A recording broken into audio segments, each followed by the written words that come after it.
다 같이 봉독합니다. 예수 그리스도의 종 바울은 사도로 부르심을 받아 하나님의 복음을 위하여 택정함을 입었으니 이 복음은 하나님이 선지자들을 통하여 그의 아들에 관하여 성경이 미리 약속하신 것이라. 그의 아들에 관하여 말하면 육신으로는 다윗의 혈통에서 나셨고 성결의 영으로는 죽은 자들 가운데서 부활하사 능력으로 하나님의 아들로 선포되셨으니 곧 우리 주 예수 그리스도시니라. 그로 말미암아 우리가 은혜와 사도의 직분을 받아 그의 이름을 위하여 모든 이방인 중에서 믿어 순종하게 하나니 너희도 그들 중에서 예수 그리스도의 것으로 부르심을 받은 자니라. 로마에서 하나님의 사랑하심을 받고 성도로 부르심을 받은 모든 자에게 하나님 우리 아버지와 주 예수 그리스도로부터 은혜와 평강이 있기를 원하노라. 아멘. 오늘부터 하나님께서 은혜 베푸시는 가운데 로마서 강해를 하도록 하겠습니다. 오늘의 제목을 제가 그렇게 정했습니다. 바울이 전한 복음. 사복음서의 비유 설교를 한 달 정도 남기고 나서 하나님 앞에 계속 기도했습니다. 하나님 복음의 말씀, 비유의 말씀을 통해서 하나님 나라와 복음과 예수 그리스도에 대해서 진리와 교훈을 은혜로 나누게 하셨는데 이제는 다음에는 무엇을 말씀을 전하기 원하십니까? 기도했었을 때 제 마음속에 하나님께서 주셨던 생각이 바로 로마서였습니다. 저는 로마서를 제목에서 정하는 것처럼 바울이 전한 복음서라고 저는 결정을 했어요. 왜냐하면 우리가 신약성경 27권 가운데서 복음서는 4권입니다. 사복음서, 마태, 마가, 누가, 요한이 전한 이 4개의 복음서가 복음서로 우리가 기록이 되어 있는데 저는 성경 중에서 가장 사랑하는 책이 로마서와 요한복음입니다. 제가 로마서를 통해서 예수 그리스도를 인격적으로 경험했기 때문에 그 어떤 책보다도 더 깊은 마음이 가고 제가 힘들고 고통스러울 때마다 언제나 다시 돌아가는 자리가 로마서였습니다. 그래서 로마서를 읽을 때마다 저는 거의 매일 다른 성경을 읽지 못해도 로마서는 매일 한 번씩 꼭 통독하려고 합니다.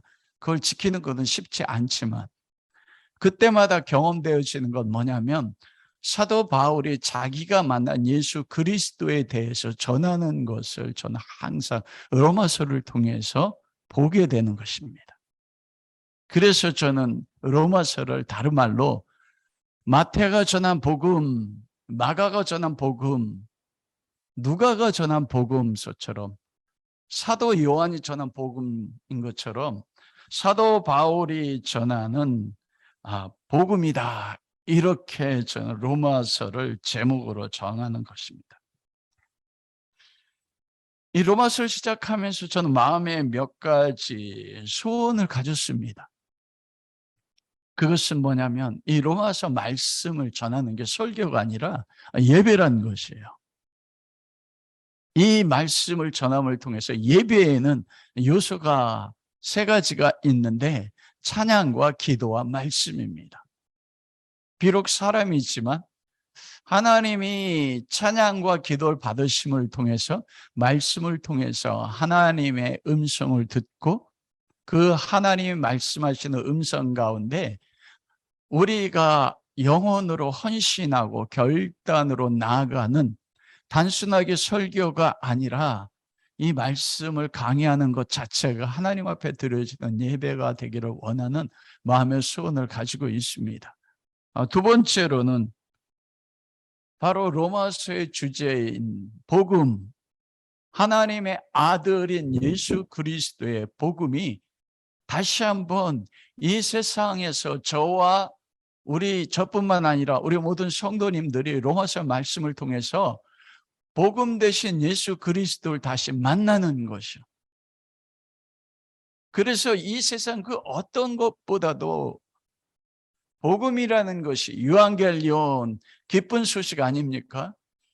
예수 그리스도 하면 내 삶이 아무리 고통스러워도 내일에 대한 모든 소망이 세상의 모든 사람들이 다 나를 버렸다 할지라도 예수 그리스도 하면 다시 그리스도라는 이름 때문에 내 영혼과 우리 성도님의 영혼 깊은 곳 속에서 그리스도로 인한 그 기쁨이 넘쳐나는 그 만남이 있었으면 좋겠습니다. 그래서 저는 이 로마서를 시작하면서 하나님 앞에 기도했습니다. 하나님, 예수 그리스도 다시 만나게 해주십시오. 우리가 인생의 삶을 살아가는데 수많은 기쁨을 경험하는데 그 모든 기쁨들은 영원하지 않고 영원히 지속되지 않습니다. 그러나 그리스도 예수님을 만나는 것은 내 삶의 환경이 어떠하든지 세상 모든 사람들이 나를 버려도 영혼 가장 깊은 그 속에 솟아나는 참된 기쁨이 그리스도인데, 정말 우리가 예수 그리스도를 믿는다고 하면서 예수님 이름을 부를 때 내 안에 뜨거운 것과 그리스도로 인한 내 안에 기쁨이 있는지, 참 부끄러운 고백이지만 제 안에 그 기쁨의 강도 약한 거예요. 그래서 하나님 앞에 이 로마서를 시작하면서 가졌던 소망이 바로 예수 그리스도를 다시 만나게 해주시는 하나님의 은혜 베풀어 주십시오. 다윗이 내가 항상 내 앞에 계신 주님을 보았다는 것처럼, 그가 내 우편에 계심으로 요동하지 않았다는 것처럼, 그래서 다윗이 시편 16편에 주 앞에는 영원한 즐거움이 있고 주의 좌편에 영원한 기쁨이 있다는 것, 다윗이 자기 앞에는 예수 그리스도를 봄으로 인하여 영원한 기쁨과 그가 누렸던 영원한 즐거움이 무엇이었을까? 아버지, 이 로마서 말씀을 통해서 저에게, 우리 성도들에게, 더 나아가서는 이 지금 세상으로부터 멸시받고 있는 한국의 모든 성도들 가운데, 세상의 악이 창궐하고 높아지는 것 가운데 주님이 어느 곳에도 계신 것 같지 않은 환경 속에서 이 그리스도의 이름을 생각할 때마다 다윗에게 주셨던 영원한 즐거움과 영원한 기쁨이 무엇인지 삶의 환경을 뛰어넘어서 하나님 아버지께서 우리 모든 성도들에게 그 은혜를 베풀어 주시기를 원합니다. 로마서는 여러분 신학서적이 아닙니다.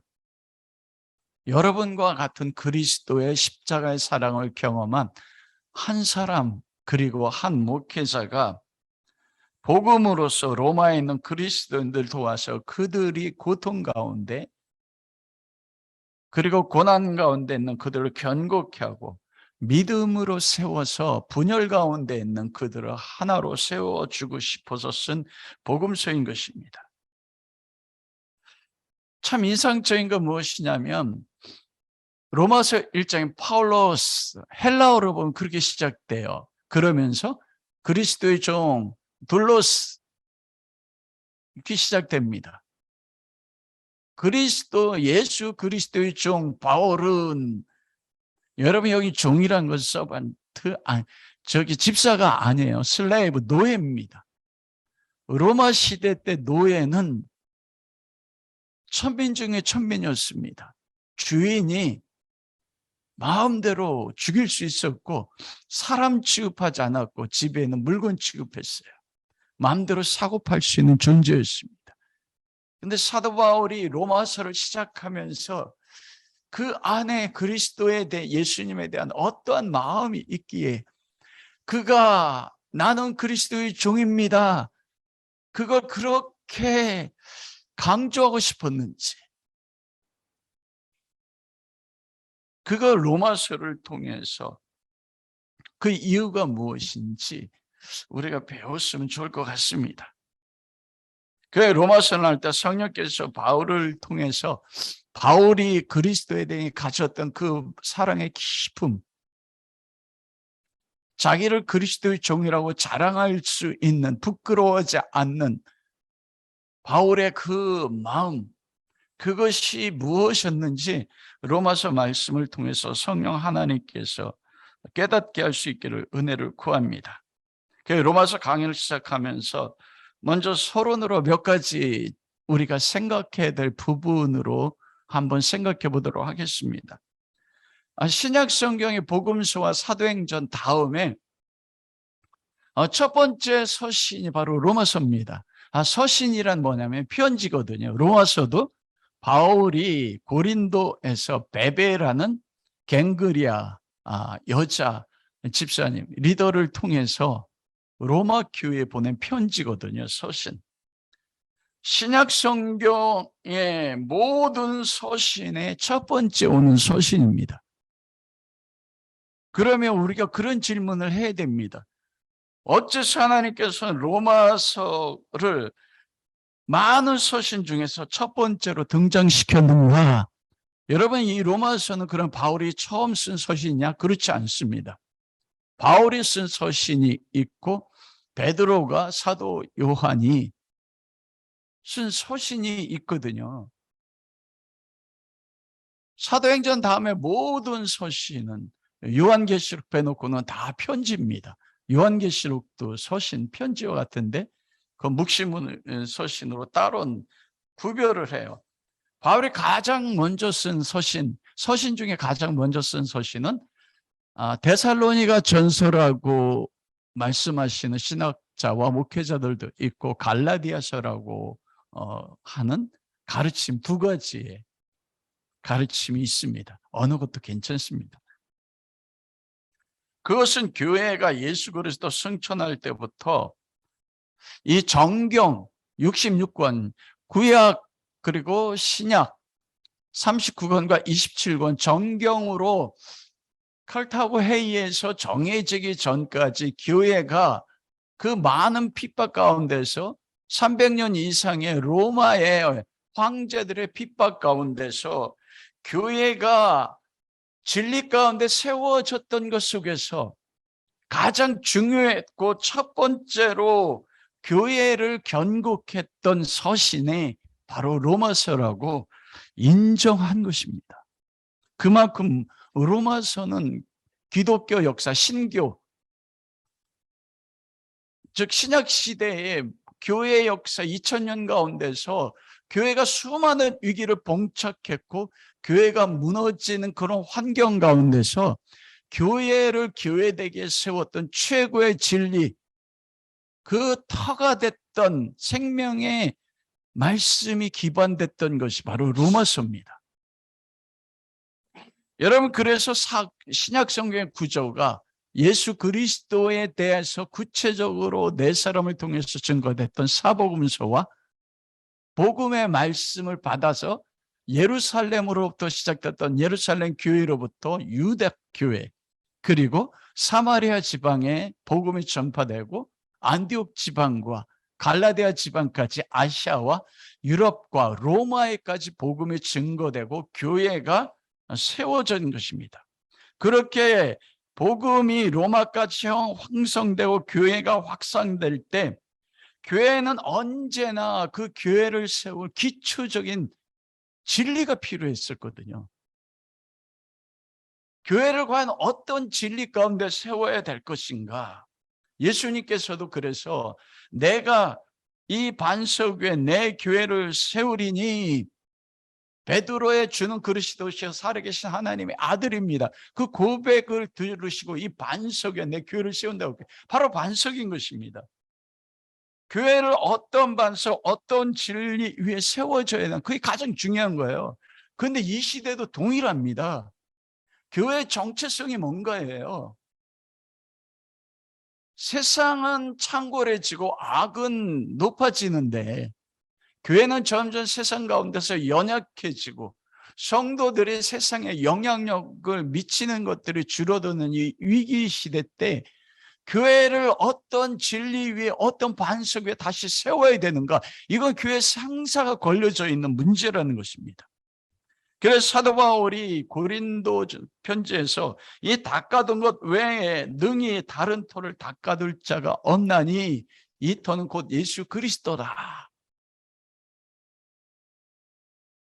그 터에 대해서 가장 예수 그리스도 복음에 대해서 가장 명확한 정확하게 설명한 서신이 바로 로마서인 것입니다. 종교개혁이 시작되기 전에 AD 500년 그레고리 1세의 로마 교황으로부터 로만 카톨릭이 시작되기 전까지 로마서가 바로 교회의 터를 닦거든 예수 그리스도에 대한 근본적인 진리를 다루는 최고의 책으로 인정됐어요. 그런데 AD 500년 그레고리 1세가 로마 교황이 됨으로써 이 로마서의 진리가 약화되기 시작한 것입니다. 여러분, 우리 자신이 어떤 터 위에 세워져 있습니까? 여러분 가정을 어떤 터 위에 세우기 원하십니까? 우리 교회는 어떤 터 위에 세워야 됩니까? 예수 그리스도밖에 없어요. 그럼 그리스도 예수에 대해 어떤 거예요? 바로 예수 그리스도의 사복음서에 가장 확실하게 그 터에 대해 설명된 책이 바로 로마서인 것입니다. 그래서 기독교 역사 2000년 동안에 교회사에서는 역사적으로 굉장히 큰 위기가 여러 번 있었습니다. 그 위기 가운데서 교회를 지켜서 하나님 앞에 쓰임받았던 위대한 하나님의 사람들이 있는데, 그들이 교회가 위기 가운데 무너져 내릴 때 교회를 세웠던 말씀의 진리가 어디서부터 영향받았냐면 로마서입니다. AD 400여 년경부터 펠라기우스 이단이 기독교 교회를 전체 거의 다 무너뜨렸어요, 여러분. 이 펠라기우스 이단은 지금도 기독교 안에 부분적으로 역사하는 거거든요. 펠라기우스주의란 뭐냐면 그것은 인간의 원죄를 부인하는 거예요. 그건 뭐냐면 인간의 태어날 때 아담이 범죄했던 원죄를 이어받지 않고 인간은 태어날 때 본성이 원죄로 인해서 오염되지 않았다는 거예요. 그 원죄가 없다는 거예요. 그러므로 인간은 자기의 도덕적 의지로 하나님의 은혜가 없이 자기의 노력과 행함을 통해서 하나님께 이룰 수 있다, 구원에 이룰 수 있다는 겁니다. 여러분, 이게 카톨릭이 그렇게 선행을 강조하는 이유 가운데 한 가지거든요. 예수 그리스도 왜 플러스 알파인데 인간의 도덕적 선한 의지에 따라서 선한 행위를 통하여 구원에 이룰 수 있다는 거예요. 카톨릭은 그리스도 외에 인간의 선행을 통해서 구원이 완성된다고 가르칩니다, 여러분. 사람이 하나님의 은혜 없이도 율법의 말씀을 가지고 그 말씀을 도덕적 선한 의지로 순종하고 행하며 하나님의 나라에 이룰 수, 이게 바리새인들이 주장했던 거거든요.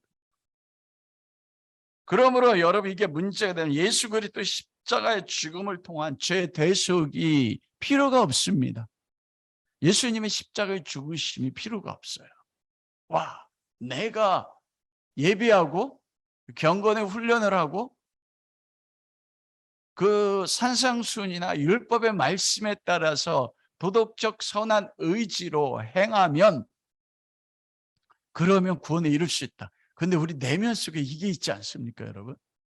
그런데 이때 어거스틴이 이 펠라기우스 주의가 온 교회를 무너뜨릴 때 어거스틴이라는 사람이 히포의 주교가 나타나서 로마서를 통해서 이 모든 펠라기우스 주의를 깨뜨렸어요. 여러분, 어거스틴은 누굽니까? AD 386년에 회심을 했는데 그가 18살 때 사생자를 낳는 방탕하였습니다. 만이교에 빠져가지고 그 30살 되기 이전까지 자기 삶의 모든 젊음을 만이교에다 헌신하고 세상 가운데서 모든 쾌락을 누렸던 방탕했던 사람이 바로 어거스틴입니다. 그런데 어거스틴이 AD 386년에 톨레레게라는 어린아이들의 소리를 듣기 시작했어요. 그거는 일어나 책을 들어 읽어라. 그러자 어거스틴이 그 말에 붙잡혀서 읽었던 책이 로마서였었습니다. 로마서 13장 13절에서 14절 말씀이었거든요. 낮제와 같이 단정하고 방탕하거나 술 취하지 말며 음란하거나 호색하지 말며 다투거나 시기하지 말고 오직 주 예수 그리스도로 옷 입고 정욕을 위하여 육신의 일을 도모하지 말라. 이 말씀을 읽을 때 이 말씀이 어거스틴의 심령골수를 찔러 쪼개고 어거스틴이 이때 회개하기 시작했습니다. 여러분, 그 참회록이 어거스틴이 쓴 이때의 회심을 통해 쓴 평생 동안 쓴 참회록이 이렇게 두꺼운 책이에요. 자기가 어릴 때부터 지었던 모든 죄를 하나님이 깨닫게 하셔 3일 내내 물 한 마시지 않고 자기의 삶을 회개하는 역사가 일어났습니다. 그리고 AD 398년에 암브로시스 주교 뒤를 이어서 히포에서 주교가 되었습니다. 그리고 펠라기우스가 온 교회를 무너뜨리려고 할 때 이 로마서를 강해하면서 펠라기우스가 잘못된 가르침이라는 것, 하나님의 전적인 은혜와 오직 믿음으로만 구원받을 수 있다는 이 신칭의 하나님의 의 로마서를 가지고 펠라기우스 주의 이단을 무너뜨림으로써 AD 500년경에 교회를 진리 가운데 지킬 수 있었습니다. 그때 강해했던 것이 로마서입니다. 그리고 우리가 잘 아는 것처럼 마틴 루터의 종교개혁이 AD 5세기경부터 그레고리 1세로부터 1500년까지 1000년 동안 로만 캐톨릭에서 중세시대는 암흑의 시대였습니다. 여러분. 성경도 사제들 외에는 읽을 수가 없었어요. 사제를 통해서 속죄받을 수 있었습니다. 구원은 무엇을 통해서 행위를 통해서 받는데 면죄부를 사면 면죄부를 통해서 구원받을 수 있다까지 로마 카톨릭 가르쳤거든요. 베드로 대성당을 세우기 위해서. 완전히 종교적으로 타락되어 있고 가장 흑암의 시기에 빛이 비쳤던 것이 바로 AD 1515년 독일의 조그만 곳에 수사였던 우르토가 로마서를 강해하기 시작하면서 그가 로마서 속에서 로마서 1장 17절 말씀을 통해서 이 신칭이 믿음으로 말미암아 의에 이른다. 의는 믿음으로 말미암아 산다는 오직 믿음으로 그 진리를 통해서 변화된 것입니다. 그리고 비텐베르크 성문에 95개의 논제를 통해 카톨릭의 95개 질문을 던진 거예요. 구원에 대한 것, 믿음으로 되는 것이다. 그걸 통해서 종교개혁이 일어남으로써 천년의 중세 암흑이 무너지고 다시 어거스틴의 오직 복음으로, 오직 예수 그리스도로, 오직 믿음으로, 오직 하나님의 은혜로, 솔라 스크립처, 오직 성경으로란 기독교의 진리 가운데 돌아가는 것이 천년 만에 이루어질 수 있었습니다.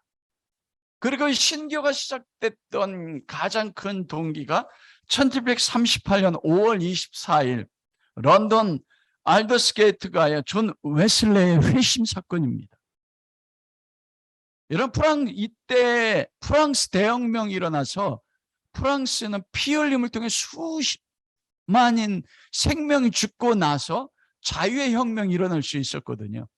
영국도 빈부격차와 그리고 노동의 착취를 통해서 영국도 혁명이 일어날 시기였었는데 영국은 피해 혁명이 없었습니다. 무엇으로요? 바로 웨슬레의 종교 부흥이었습니다. 웨슬레가 미국 선교사로 가서 철저히 실패했습니다. 절망을 가지고 대서양을 횡단하는데 폭풍이 몰아쳐서 웨슬레의 탄 배가 파손하게 됐어요. 죽음의 공포 가운데 있는데 그 폭풍 가운데서 어딘가 들려오는 찬양의 소리를 듣기 시작한 거예요.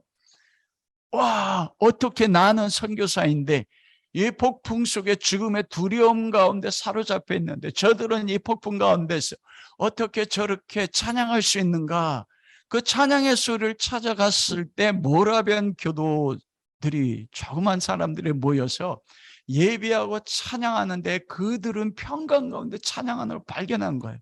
자기와 다른 그들의 모습, 너희가 그렇게 폭풍의 죽음 가운데서 찬양할 수 있는 이유가 무엇인가? 그때 모라비안 교도들이 웨슬레에게 로마서를 이신칭의 오직 믿음으로만 구원받는다, 은혜, 오직 은혜로, 그 진리의 말씀을 전해줬거든요. 근데 루터가 자기 자신이 뭐라고 했냐? 나는 그들의 말이, 로마서의 말이 머리로 이해되었다. 그러나 나는 그것이 내 가슴으로 다가오지 못하고 느끼지 못했다. 그러면서 그는 그 문제를 가지고 끊임없이 번민했습니다. 그리고 1738년 5월 14일 한 집회에 참여를 했는데, 한 사람이 앞에 나가서 마틴 루터가 강의한 로마서 서론을 읽었어요. 로마 서론에 오직 믿음으로, 오직 그리스도로, 오직 은혜로, 그 서론의 말씀을 읽을 때 그는 자기 마음속에 이상하게 뜨거워지는 것을 경험했다고 기록합니다. 그 로마서 말씀의 서론을 읽는데 자기 안에 가슴에 불이 일어나더니 어찌 하나님이 나 같은 죄인을 용서했단 말인가? 자기가 얼마나 큰 죄인지를 깨닫기 시작했고, 나 같은 죄인을 용서해 주는 것이 믿어지기 시작했으며, 오직 예수 그리스도를 믿음으로 말하면 내가 이 죄가 용서받아 하나님 앞에 의롭다 되었다는 것이 절대적으로 확신을 갖게 됐어요. 그 순간 웨슬레는 완전히 변화됐습니다. 그리고 길거리에서부터 예수 그리스도 오직 믿음으로, 오직 하나님의 은혜로, 이때부터 복음의 말씀을 웨슬레가 전하기 시작한 것이에요. 여러분, 그때부터 영국 사회가 완전히 바뀌어지기 시작했습니다. 피해 혁명이 없이 영국 사회 자체가 변화되는 새로운 부흥의 시기가 웨슬레를 통해서 일어난 것입니다.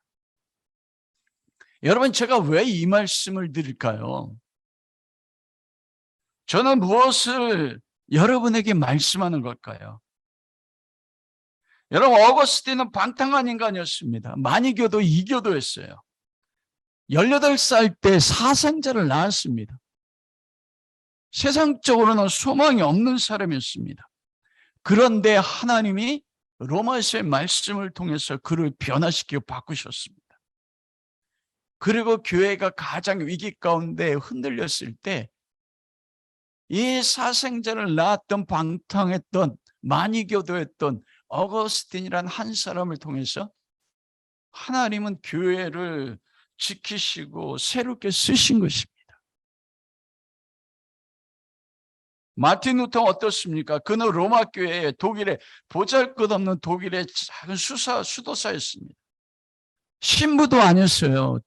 주교도 아니었습니다. 추기경도 아니었습니다. 로마 카톨릭 가운데 가장 연약하고 영향력이 없는 작은 수사였습니다.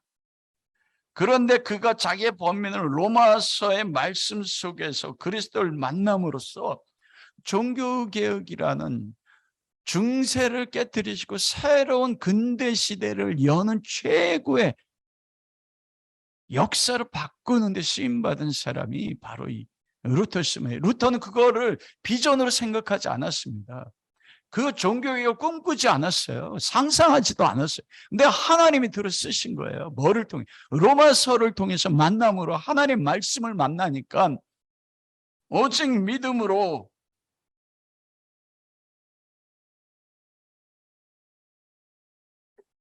이 시대에 우리와 비교해서 뛰어난 것이 없는 사람들입니다. 존 웨슬레는 어떻습니까? 실패한 선교사였습니다. 머리로만 뛰어난 배움으로 머리로만 이 말씀을 이해했던 목회자였어요. 그런데 그가 로마서의 말씀을 통해서 그가 바뀐 것입니다. 하나님의 말씀으로 그를 바꿨어요. 영국을 변화시켰던 사람입니다. 무엇입니까? 바뀔 수 있다는 거예요. 하나님은 지금도 이 시대 가운데서 하나님의 사람들 변화시키기 원하고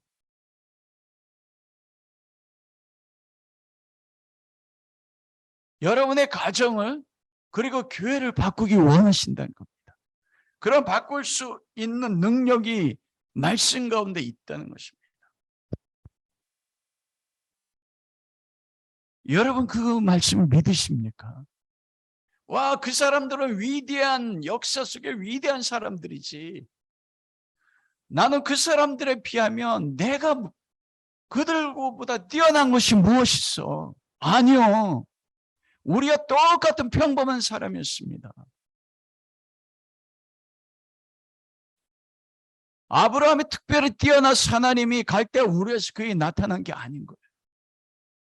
하나님을 만나니까 말씀이 그에게 임하니까 그가 아비 본토 친척 모든 것을 떠나서 하나님이 지시할 땅으로 갈 바를 알지 못하고 믿음으로 나갈 수 있었던 것입니다. 그리고 여러분 로마서의 처음 시작이 파울로스, 바울 아닙니까? 바울이 누굽니까 여러분? 그런데 로마서 시작에서 가장 우리가 놓치는 게 뭐냐면 너무 평범하니까 그 유대인 중에 유대인, 바리새인 중에 바리새인이었던 사울이라는 사람이 바울이 돼서 이방인이 대다수인 로마 교회에 편지를 쓰고 있다는 것이에요. 우리는 너무 평범하게 생각하거든요. 근데 이것처럼 기이하고 놀라운 일이 없습니다. 바울이 누군지를 안다면 여러분 빌립보서 3장에 보면 그래서 기적이거든요. 나는 8일 만에 할례를 받았고 바리새인 중에 바리새인이요. 그리고 율법으로는 완전한 자라. 엄격하고 완고한 유대 율법주의자였습니다. 바리새인 중에서도 최고의 바리새인이요. 스스로 하나님 앞에 거룩하게 살고자 하는.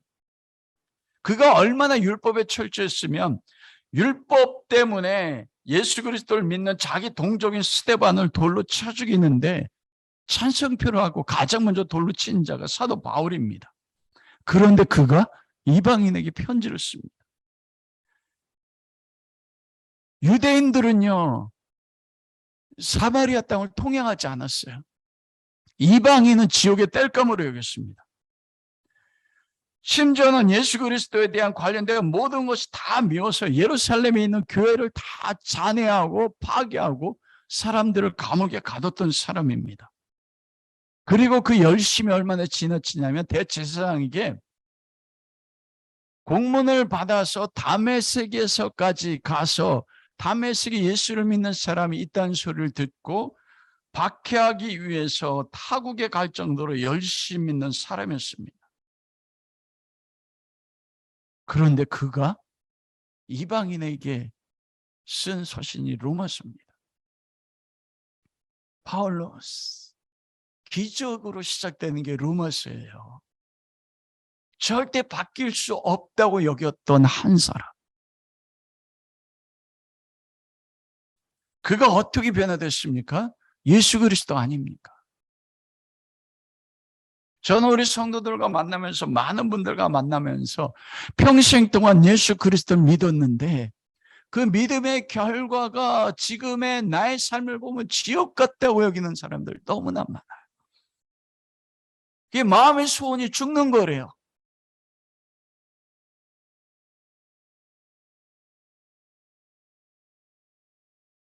평생 동안 예수 그리스도를 섬기고 헌신하고 충성했는데 어느 것 속에서도 이 내가 처해지는 환경에 엄몰되어서 그 안에 기쁨이 없습니다.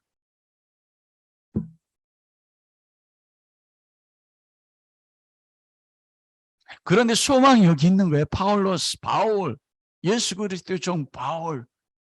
그가 이방인에게 편지 쓰는 사람으로 바뀌어졌던 것이죠.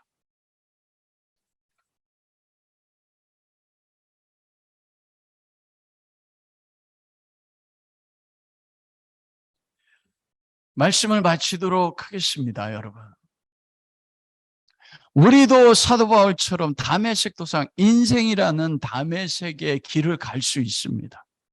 누구나 인생의 길을 가지 않습니까? 누구나 자기의 목적을 가지고 인생의 길을 가는 것이 사람이에요. 나그네 인생길이지 않습니까? 그런데 나의 삶을 뒤돌아보면 후회밖에 없어요.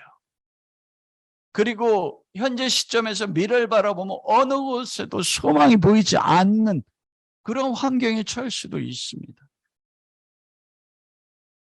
그런데 바뀔 수 있다는 거예요. 변화될 수 있다는 것입니다. 사도 바울이 다메섹에서 예수 그리스도를 만난 것처럼 가장 방탕했던 어거스틴이, 평범했던 독일의 한 수사가, 실패했던 목회자였던 웨슬레가 로마서를 통해서 복음의 진리 되신 그리스도를 만났을 때 그들이 변화된 것처럼 우리도 이 말씀을 통해서 그리스도를 만나면 변화될 수 있습니다. 여러분의 가정도 자녀도 우리 모두도 변화될 수 있습니다. 여러분, 한국은 지금 위기 아닙니까?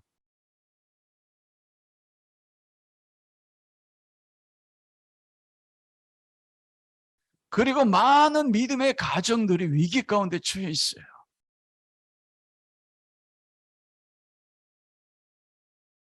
가정 속에서 그리스도의 가정임에도 불구하고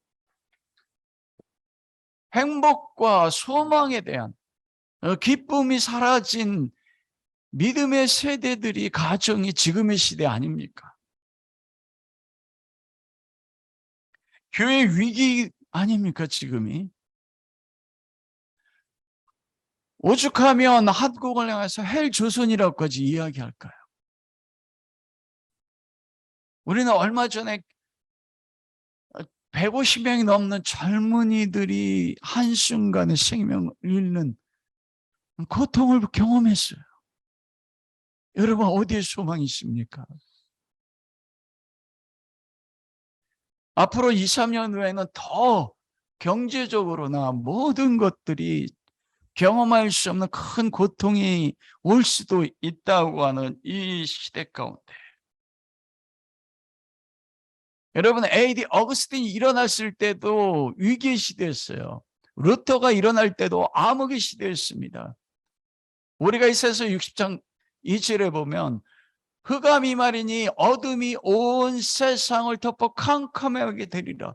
지금이 그 시대 아닙니까? 어느 곳에도 흑암이 온 세상을 덮는 것 같고 어둠이 심지어 교회와 가정과 믿는 하나님의 백성들을 덮는 것 같아요. 그 어둠을 뚫고 빛을 비출 수 있는 게 예수 그리스도인데 바로 말씀인 것입니다. 이 말씀 속에서 위대한 믿음의 선진들이 그리스도를 만남으로써 그들의 삶이 변화되고 사회를 바꾸고 국가를 바꾼 것처럼 우리가 연약하다 할지라도 우리도 다시 말씀 속에서 그리스도를 만나면 하나님이 우리를 바꾸실 수 있는 것입니다. 두 번째는 바울은 그 모습 그대로 하나님이 그리스도를 영접하게 함으로 쓰셨습니다. 바리새인 중에 바리새인이어서 누구보다도 말씀에 탁월했거든요. 구약의 말씀에. 핍박하여 죽이는 그 열심을 가지고 하나님께서는 복음을 땅끝까지 증거하는데 사도 바울을 썼어요. 그가 배운 지식, 로마 시민권을 가지고 사용했습니다. 여러분, 우리도 동일합니다. 내가 가진 재능이 연약해도 관계없어요. 아, 나는 가진 재능이 아무것도 없어. 아니요. 그럼에도 불구하고 하나님은 나는 아무것도 가진 것이 없다고 여러분들을 들어서 그들을 통해서 변화시켜서 하나님은 그 사람의 사명을 줘서 한 사람을 살리는데, 아니면 한 가정을 살리는데 그 위 하나님의 사람들을 쓰신 것처럼 쓰신다는 거예요. 다른 사람을 본받으려고 하지 마십시오. 다른 사람과 같아지려고 하지 마십시오. 루터가 달랐습니다. 웨슬레가 동일한 사람들이 아니었어요. 복음의 진리된 그리스도라는 것에 대한 공통점을 가지고 있었지, 성격이나 기질이나 재능이나 자랐던 환경의 모든 건 달랐습니다. 그런데 하나님이 복음을 통해서 그들이 가진 재능, 환경을 들어 쓰신 것이에요. 내가 배우지 못해도 관계없습니다. 예수님은 배우지 못하셨어요. 베드로들은 뭐라고 이야기합니까? 본디 무식한 자로 돼. 모두 다 자기만이 주신 하나님의 은사, 재능이 있습니다. 하나님은 들어 쓰시기 원하세요. 이 어둠 가운데 있는 우리 가정이나 이 교회나 나 자신에게 무엇이 소망입니까? 여러분 자신이 소망이에요. 하나님은 여러분들에게 말씀을 통해서 만나시기 원해요. 제가 로마서 1장 서를 시작하면서 발견한 기원이 그것입니다. 파울로스, 예수 그리스도의 종, 바울을 바꾸신 하나님, 사울을 바울로 바꾸신 하나님, 살인자 아닙니까? 여러분 가운데 살인자가 누가 있습니까? 그렇다면 여러분 그리스도인의 소망을 가지세요. 여러분의 자녀를 볼 때도 마찬가지입니다. 우리의 자녀들 가운데, 우리 다음 세대들 가운데 여러분 어거스틴 같은 사람이, 웨슬레 같은 사람이 비록 기록되지 않았지만 로마서를 통해서 자기 삶을 바꾸고 가정을 바꾸고 조그만 공동체를 바꿨던 그 수많은 사람들처럼 하나님이 쓰실지 그 누가 압니까? 우리 함께 소망을 가집시다. 로마서를 시작하면서 우리 함께 기도합시다. 하나님, 바울을 만나 주신 것처럼 그가 이방인, 지옥의 딸감과 지옥이었던 이방인들에게 가슴 안에 불타는 그리스도의 사랑을 전하지 않고는 견딜 수 없어서 복음을 전한 사람을 바꾼 것처럼, 교회 역사 속에서 정말 보잘것없던 탕화 같은 사람들 들어 쓰신 것처럼 하나님, 우리가 여기 있습니다. 우리의 자녀가 있습니다. 우리 가정이 있습니다. 우리 교회가 있습니다. 하나님 만나 주십시오. 이 모습 이대로 우리를 사용하여 주십시오. 그래서 말씀 속에서 그리스도를 만나고 여러분이 변화되는 가슴이 뜨거워지는 걸 체험하고, 예수님의 엠바울이 나는 두 제자에게 말씀을 가르쳐서 그들의 가슴이 뜨거워 눈이 열린 것 같은 그런 역사가 이 말씀 속에서 여러분과 가정과 우리 교회 가운데 함께 할 수 있기를 주님의 이름으로 축원합니다.